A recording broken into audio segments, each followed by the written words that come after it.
welcome to the Great Detectives of Old Time Radio.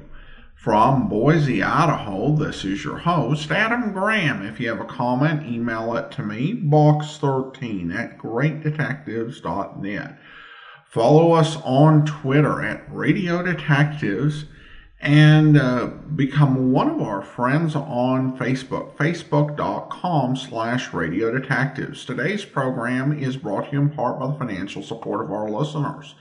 You can support the show by mailing in a donation to Adam Graham, P.O. Box 15913, Boise, Idaho 83715. And I want to thank Arnold and Francis and Barbara. Thank you so much for your support. You can also become one of our Patreon supporters for as little as $2 per month. And I want to thank Lauren for coming aboard at the Master Detective level of $15 or more per month. Again, thanks so much for the support, Lauren. Well, let's go ahead and get into today's episode of Tales of the Texas Rangers. The original air date is July the 22nd, 1950. And the title is Apache Peak. Wheaties presents Joel McCrea in Tales of the Texas Rangers. On stage tonight, transcribed from Hollywood, another in the Wheaties big parade of exciting half-hour presentations.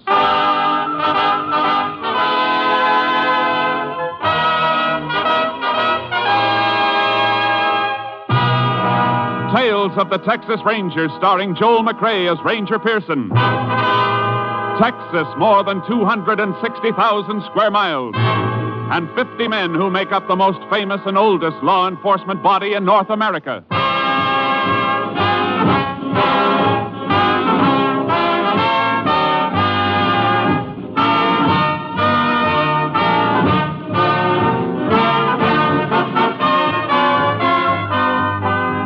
From the files of the Texas Rangers come these stories based on fact.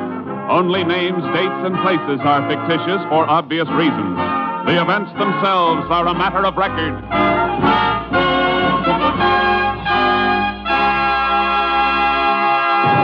Case for tonight, Apache Peak.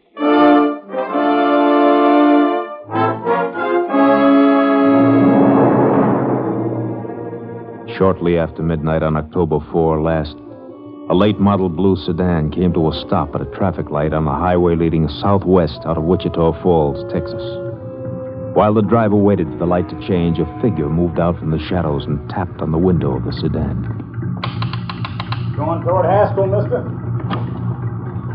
I didn't hear you with the window up. Said you're going near Haskell. I don't know. Where is it? I'm headed for El Paso. That's my direction. How about a ride? All right. Hop in. Thanks. Mighty hard getting a ride. There's your light. Uh-huh. How far is Haskell? About 80 miles. But I'm going past there up near Apache Peak. Ain't far from El Paso. Oh, good. Keep me from falling asleep at the wheel.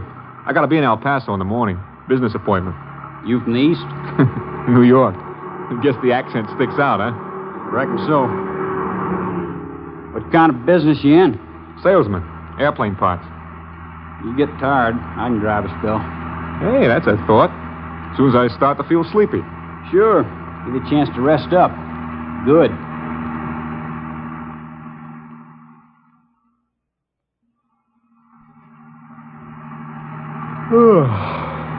It's almost 4 a.m. Be in Odessa in 20 minutes. You want to take over? Yeah. Guess I can stop any place on this highway. Haven't seen another car in an hour. Hey, I'll slide over. You get out and come around. No, you get out. Well, it's just as easy for you. Hey. Hey, what are you doing with that gun? I need money, mister, and you got it. Oh, sure. I'll give it to you. I won't report it or anything. I'll give... I know you won't, mister. Oh!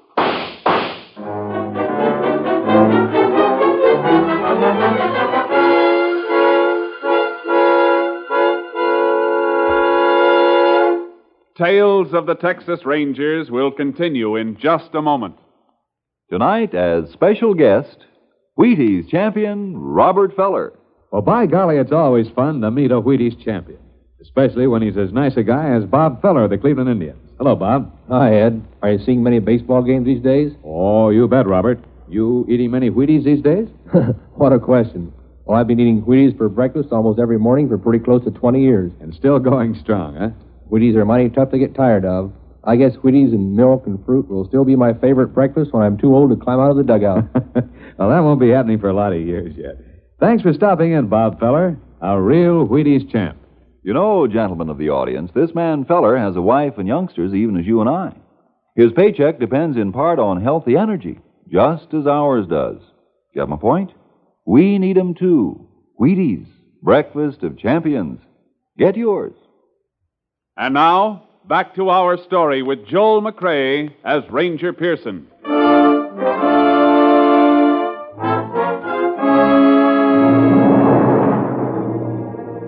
The body was discovered at 8:15 on the morning of October 4 when a fence rider from a ranch bordering the highway found it in the brush at the side of the road.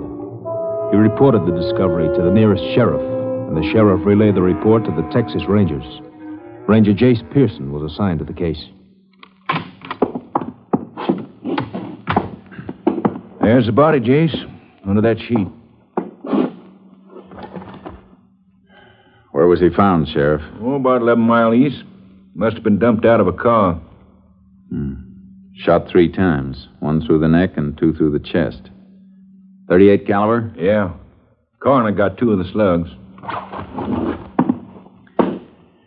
Any identification on him? Or anything, Jace. Whoever done it even stole the clothes off of him. Except in his shirt and shorts and necktie. And a pack of cigarettes from his shirt pocket. It's all there on the table. Laundry mark on the shirt. That might help. Coroner say how long he's been dead? Oh, since 4 or 5 o'clock this morning. These cigarettes, were they on him? Yeah. Why? They help any? Maybe a whole lot. Look at this. New York State tax stamp. Can you make something out of that? Only that 1 pack of cigarettes wouldn't have lasted him from New York to Texas. Probably bought a carton or 2 to start out on the trip. So his home might be in New York. I reckon an awful lot of folks buy a carton of smokes in New York, Jace. Yeah, but it's a place to start checking that laundry mark on the shirt. It'll be a help if we know who this man is. I'll send these things into the lab, and they can send a wire photo of the mark to New York. The coroner has some pictures of the body. We'll put them on the wire, too. You got a deputy to get the stuff to my headquarters? Sure thing. I'll call him. Good. Then we can get out and check the scene.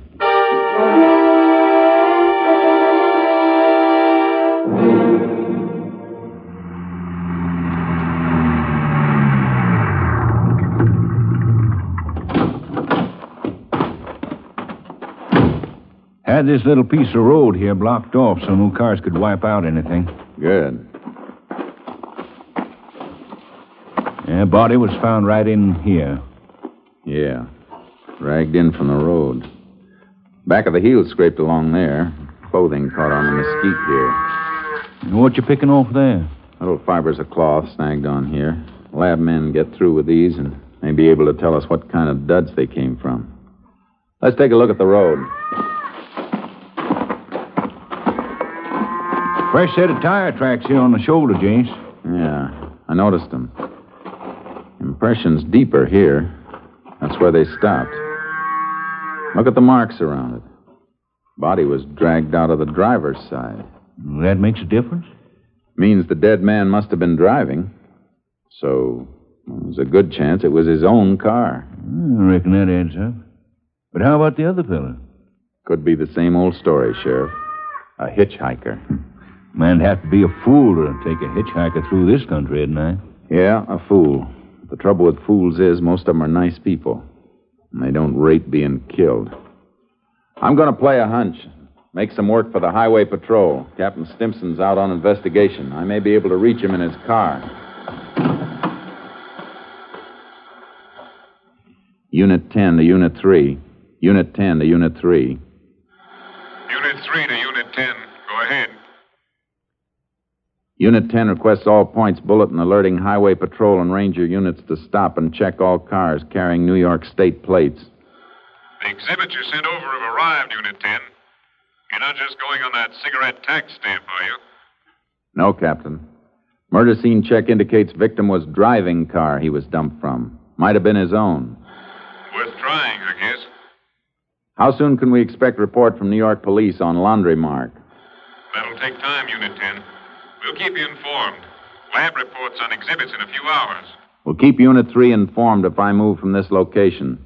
Unit 10, 10-4.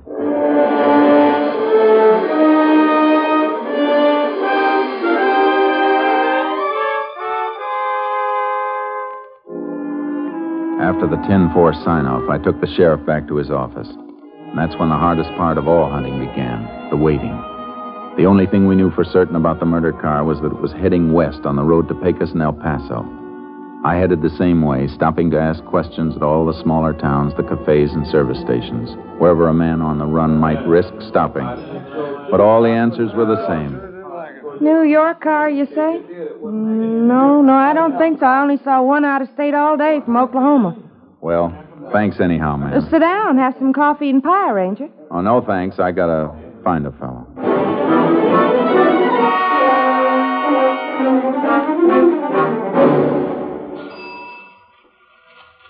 No, I'd sure remember it if a New York car stopped here for gas. Ain't seen one in a week. Well, thanks. Ranger. Yeah? The kid runs the pumps a little while I'm eating. Maybe he saw something. I'll call him out if you want to wait till I catch this fella's windshield. I'll wait. Oh, well, gee, I just remembered. The kid didn't sell nothing today. Well, thanks anyhow.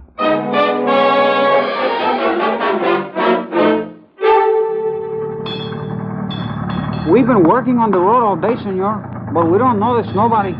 Yeah, I guess not. They detour past you 50 yards away. Only one who might see is Juan. He holds the red flag when a car is coming down there. But he don't even look up. He just hears the car and wave the flag. He's too busy looking in the movie magazine at Betty Gravel. Well, thanks.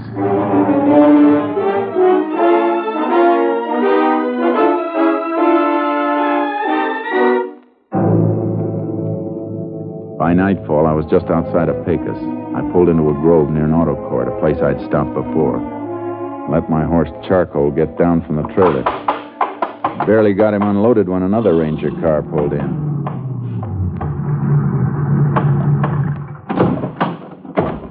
That's you, Jace? Yeah, Kurtz. Howdy, boy. Howdy. What are you doing down here? Got a teletype for you from headquarters. Murdered man's name was Roger Bradley, New York City. Salesman for an airplane parts outfit. Identification positive? Yeah, pictures, laundry mark, everything. Police up there traced the laundry mark. Bradley's wife identified the pictures. Was married, huh? Yeah, 3 kids. Car you're looking for is a 49 blue sedan.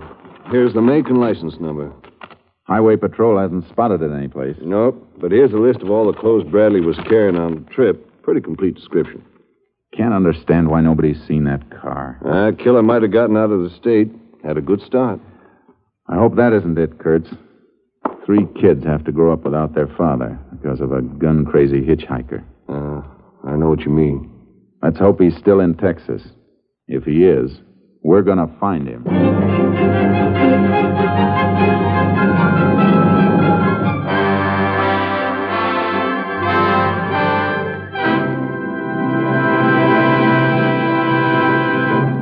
In just a moment, we continue with Tales of the Texas Rangers, starring Joel McCrea as Ranger Jace Pearson.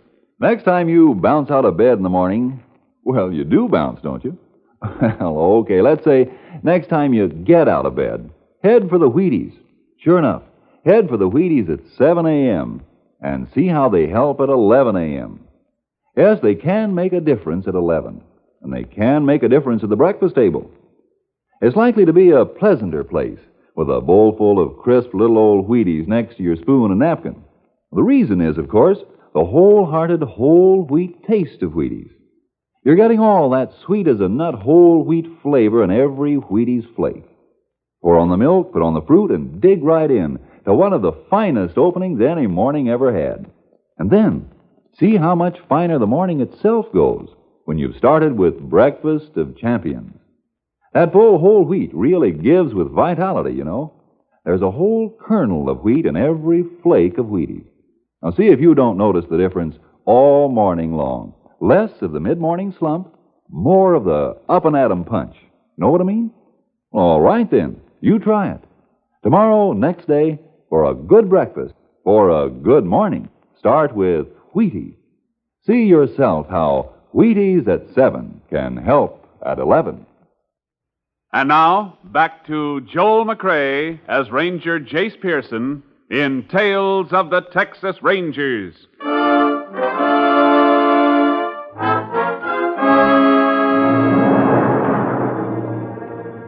For the next 5 days, Ranger Kurtz and I worked our way west, but we couldn't get a lead. Then on the afternoon of October 10th, 6 days after the killing, we stopped and unloaded our horses at Eagle Flat in Hudspeth County. Blacksmith's place is open? Yeah. Horses can drink from his trough. Hey, look at that poke leaning against the fence there. They sure do get dutied up for Saturday night in Eagle Flat. Yeah. Kurtz. Matter, Jace? That suit. No poke ordered that through a mail catalog. Hey, looks like one of the suits described on the teletype. Yeah. Let's find out. Howdy. Well, howdy, Rangers. You live around here? Work the Longbow Ranch up near Tabernacle Mountain. Mighty nice suit you got there. Kind of fancy. Yeah, ain't it a dinger? From New York, the label says. New York, huh? Where'd you get that suit? Well, I bought off... Now, wait a minute, Ranger. This ain't stolen, is it? Yeah. And the man it was stolen from is dead. Oh, man, I just bought off when a fella come by the bunkhouse. When? Oh, reckon it was about 5 days ago. He drove up with a bunch of stuff. Drove up? What kind of car? New sedan, blue. Notice the license plates on the car? No. What do you think, Kurtz? He's seen our man or he is our man.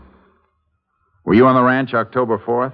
Well, this is the first time I've been off in it in 2 weeks. I bought the suit, I'm telling you. Did you buy anything else? Yeah, this. Watch your hands. Well, I'm just going to show you a wallet the fella threw in with the suit. All right, get it out. Hey, yo. Paid him $10 for the suit and this. Identification cards and everything stripped. You take anything out of here? Well, nothing to take. It's just like I got it, except for my $5 in the money pocket. Killer took all identification out of these celluloid card holders. Might have left some prints. Ought to get it to the lab. Yeah. All right, you better come with us. Now, look, I didn't do nothing. Where are you taking me? To the sheriff. You can give us a description of the man who sold you the duds. If your story checks out clean, you got nothing to worry about. Oh, it's clean. All right. Let's go.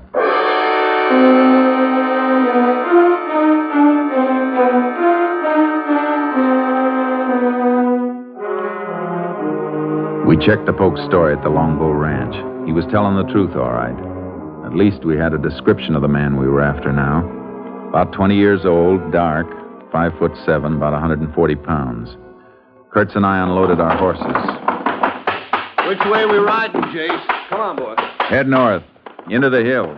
Road peters out past this ranch, though. Nothing but a trail. We might have turned back to the highway. Alarm was out by the time he passed here. If he went back to a main highway, the car would have been spotted. He's ditched it up here someplace. Well, let's ride. Get up there, Charco. Get up there, boy. Yeah.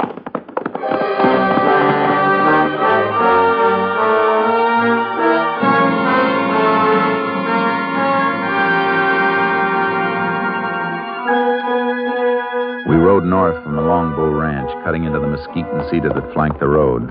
It got thinner and more difficult. And just when I thought we might have come too far, we spotted the car. Reckon that's it? Let's see.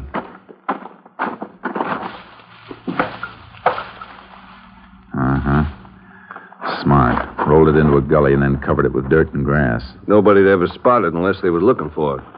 Let's get back and report it.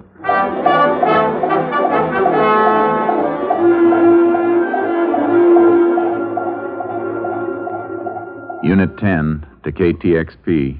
Unit 10 to KTXP. KTXP to Unit 10. ahead, Unit 10. Unit 10 located blue sedan registered to Roger Bradley, New York City. All right, Unit 10. KTXP just got report of fingerprints on celluloid card holders of wallets sent in. One set definitely those of murder victim Roger Bradley. Another set identified as being those of Lenny Tripper. Please repeat, Lenny Tripper. Lenny Tripper. Any line on him? Wanted by Army for desertion 3 months ago. Description checks. Last known address, lived with father and mother in cabin near Apache Peak. Car was found north of Longbow Ranch. Apache Peak's about 10 miles further in. We'll investigate. Unit 10, 10-4.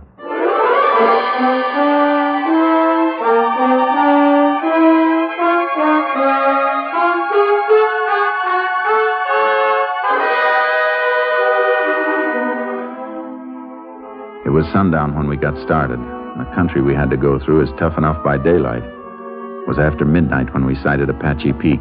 There was still a light on in the cabin nested down in the foothills. Whoa, boy. Easy. Keep kind of late hours up here, don't they? Too late. Better tie the horses to that mesquite. We'll slip up and look in. Yeah. Come on, boy. Jace. Something moving over there. See it? Looks like a couple of burros. Let's take a look at them. You boys up past your bedtime, ain't you? Feel them. Both in a sweat, all caked up. Been packing, too. Yeah, the hair's matted down where they've been cinched. Funny time to be working burros. Yeah. Come on. Let's see the house.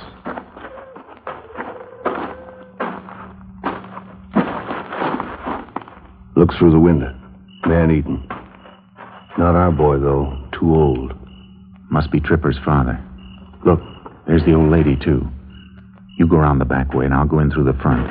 Wait till you hear me knock and get in. Right.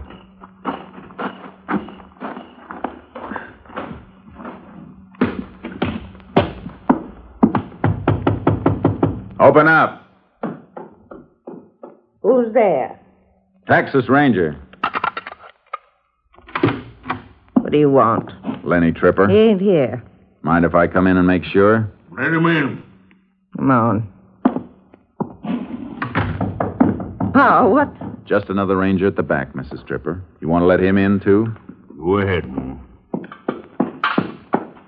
Don't mind if I finish eating, do you? No, go right ahead. This your regular mealtime? I eat when I want to. Nothing out back, Jace. Where's your boy, Mr. Tripper? You're the ranger. You find him. We ain't seen him in a year since he joined the Army. You haven't seen him in the last 3 months, either. Since he deserted from the Army. You heard what she said. Get me a smoke more. If you want to help your boy, you better help us. All right. I'll help you. He's in Mexico. Been there more than a month. Mexico, huh? Thanks. Mind if I have one of those cigarettes, Mr. Tripper? Yeah, I mind. Reckon you can buy your own? Oh, I just got a hankering for one of those. Can't always get a cigarette like that. What do you mean, Ranger? A New York tax stamp on the pack, Tripper. Those cigarettes were stolen from a murdered man 6 days ago. Murdered man? Shut up! What were you doing with those burros outside? They've been packing. I was bringing some stuff down. Been prospecting up the peak. Abandoned silver mines up there, Jace. Is your son hiding out one of those mines, Tripper? Were you packing supplies to him? I told you what I was doing. That boy's wanted for murder, and if you're smart, you'll take us to him and tell him to surrender. Do what they say, Pa. Do what they say. Shut up! Leave her alone. I didn't know about the murder. He just said the Army was after him. Come on, Kurtz. We better go up after him. Oh, don't hurt him. Go ahead, Ranger. Don't hurt Go my after boy. him. He'll kill you, that's what he'll do. He'll kill you.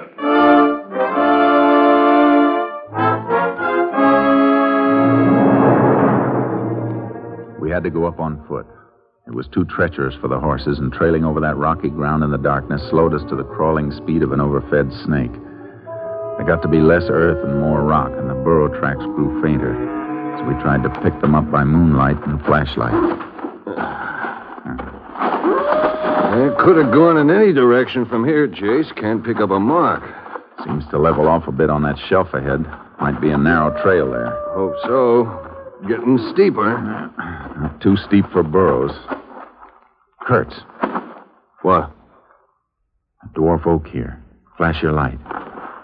Yeah, that's it. Hold it. Anything? Yeah. Branch bent. It's been brushed. Look here, been nibbled a bit, too. Recent. Torn leaves are still fresh. Well, we're headed right, then. Must have gone straight ahead between those big rocks. Yeah. Yeah, this is it, all right. Look at the side of the rock. Flecks of mica peeled off. Little fiber stuck. Burrapack ropes must have scraped it. Let's keep going.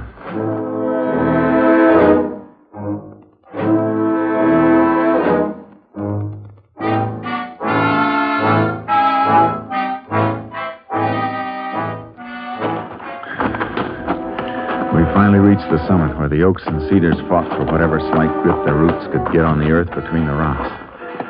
Dawn found us on a high shelf facing a rise that led to the open mouth of an abandoned silver mine. Trail leads straight enough now. Yeah. He's there, Jace. Yeah, but 20 feet back in. He could pick us off and we'd never even get to see him. Stay down and keep the hole covered. What are you going to do? Just call him out. Tripper! Lenny, Tripper! He ain't going to answer, Jace. You can't get out, Tripper. Stay down, Jace. Oh, he's got a rifle as well as that .38 he killed Bradley with. You gonna come out, Tripper? Why don't you come in, Ranger? If we'd only packed a stick of dynamite, he'd come out soon enough or be buried in there. Maybe the idea of dynamite would be enough. Go over down the shelf and let him see you just once on the way. Not long enough to draw a bead. Maybe we can bluff him. Why don't you go down and let me... It's my idea. I'll stay. Go ahead. Be careful, Jace. You missed him, Tripper. I won't miss the next one. You're not gonna get another shot. He went down to our burrows to get some dynamite. We're gonna seal you in there, Tripper. You better come out. How do I know you ain't gonna kill me on sight? I won't if you do what I tell you. Leave your rifle in there and come out with your hands clasped behind your head. Put your rifle up on a rock where I can see it and it's a deal. All right, Tripper. Now come out.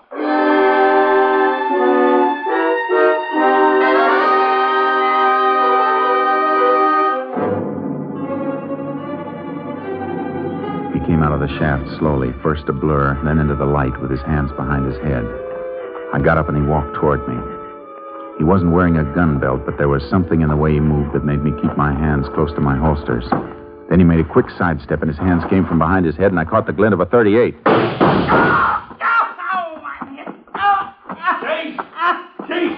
I'm all right. Get a bed? Gun hand and arm. Put a tourniquet on and we'll take him down.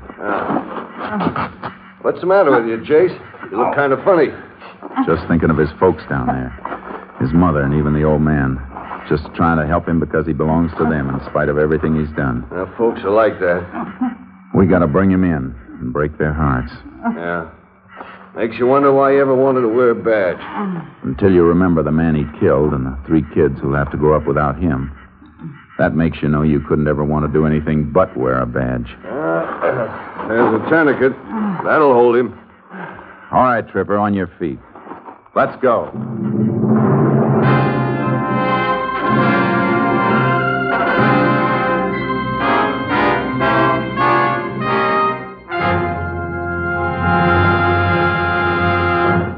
A ballistic check of the .38 that Lenny Tripper carried showed it to be the murder weapon used in the slaying of Roger Bradley. With that and other evidence accumulated by Ranger Pearson and the department, Tripper was convicted and sentenced to death in the electric chair.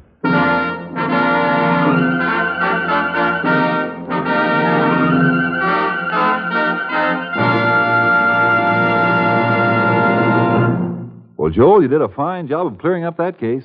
Frank, I've got a little mystery at home. Maybe you can help me. Well, glad to try, Joel. Well, it's the case of the disappearing Wheaties. Every once in a while, when I'm all set for a breakfast bowl of Wheaties, my cook says, "Sorry, we're fresh out." Why, that's no mystery. Wheaties are so good, so crisp, so loaded with natural, sunny, whole wheat flavor, they just don't last long. Yes, I know, but what can I do? Well, you can get up early before anyone else gets at the Wheaties, or buy 2 or 3 boxes at a time. I think you hit it, Frank. Many thanks. Good night, and thank you, Joel McRae. Next week, Joel McRae in another authentic reenactment of a case from the files of the Texas Rangers.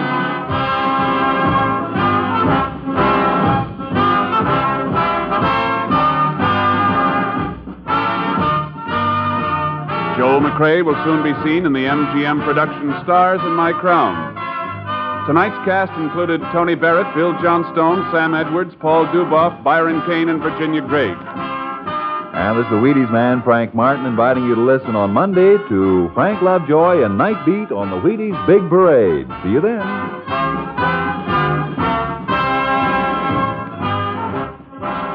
Tomorrow, listen for Dorothy Maynor. Now it's Basin Street on NBC.